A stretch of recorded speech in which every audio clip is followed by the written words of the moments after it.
Muzium ini pada asalnya adalah rumah untuk pengurus besar yang menguruskan perlombongan biji timah pada ketika itu.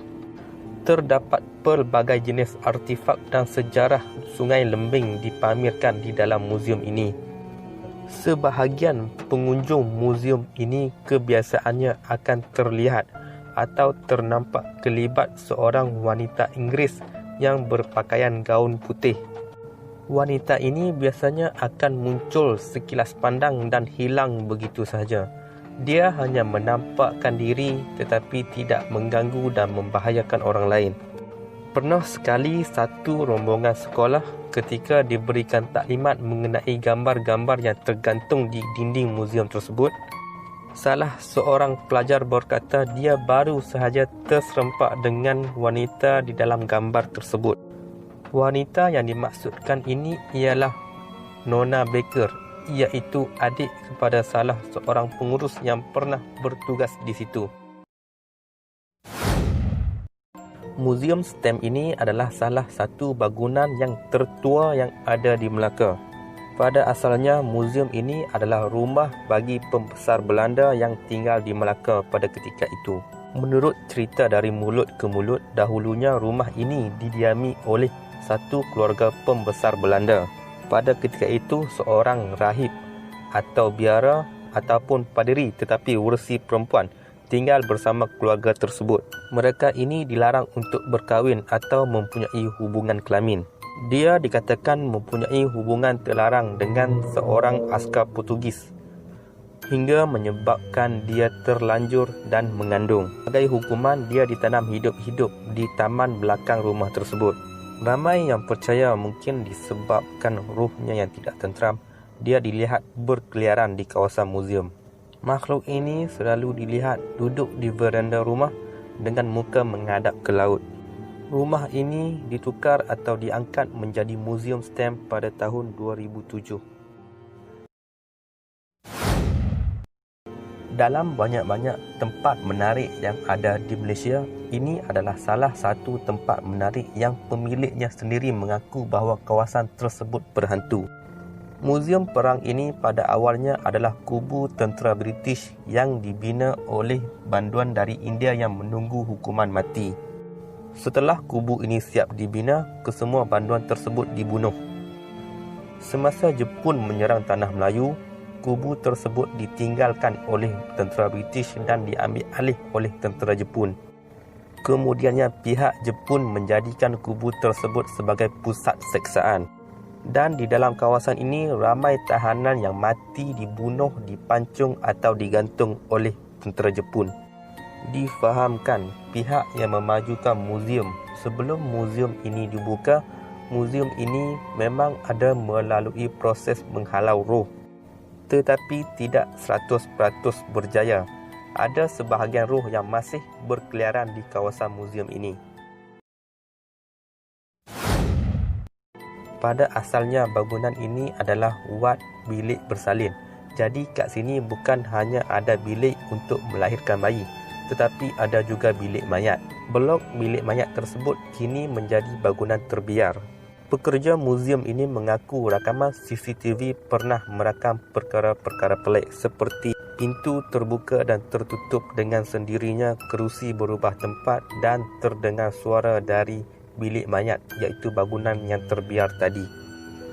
Kalau anda sukakan benda-benda seram atau misteri, muzium ini ada melakukan program bermalam di sana bagi anda merasai sendiri pengalaman seram itu. Anda boleh masuk, tidur dan melawat sendiri kawasan muzium itu pada malam hari. Renung-renungkanlah dan selamat mencuba. Sepanjang saya bekerja, pengalaman ternampak wanita berambut panjang meleret hingga ke tanah, berkebaya hijau dan berdiri di atas gerabak lama adalah pengalaman yang tidak dapat dilupakan.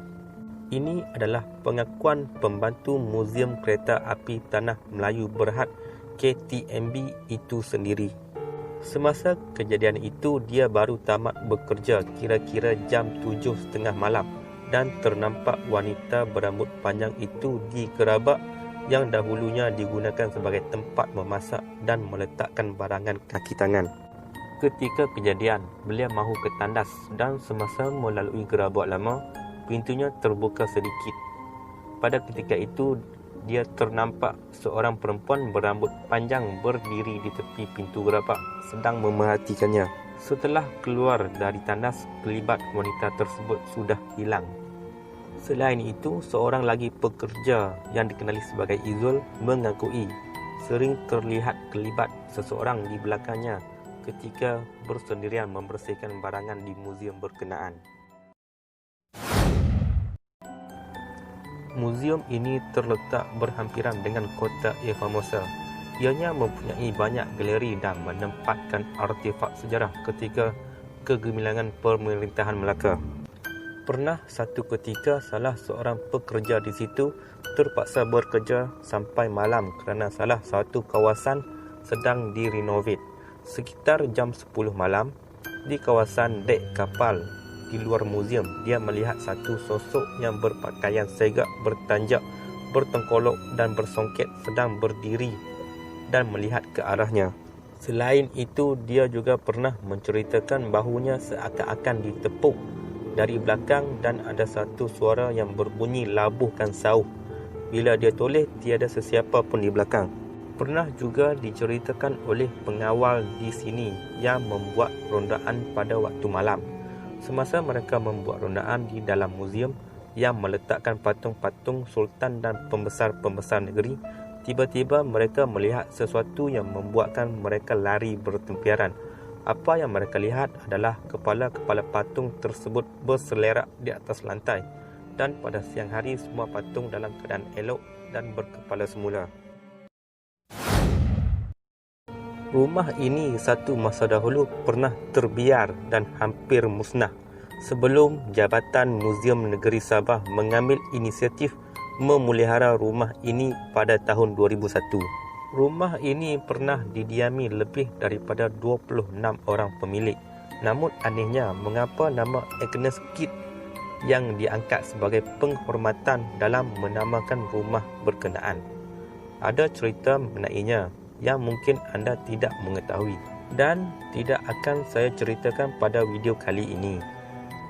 Agnes Newton Keats merupakan seorang penulis yang terkenal pada abad itu. Dia turut meninggalkan sebuah catatan seram sebagai perkongsian sepanjang menjadi penghuni di rumah berkenaan. Rumah agam ini terletak di Jalan Istana Sandakan, Sabah. Saya tidak percaya pada hantu, tetapi setiap hari saya melihat seorang wanita tinggi lampai mengucapkan selamat tinggal kepada suaminya, mengambil bayinya dan turun ke jalan seorang diri, berdiri di hujung jalan dan menoleh ke belakang. Begitu antara catatan bertulis yang ditinggalkan oleh Agnes sebelum pulang ke Amerika Syarikat.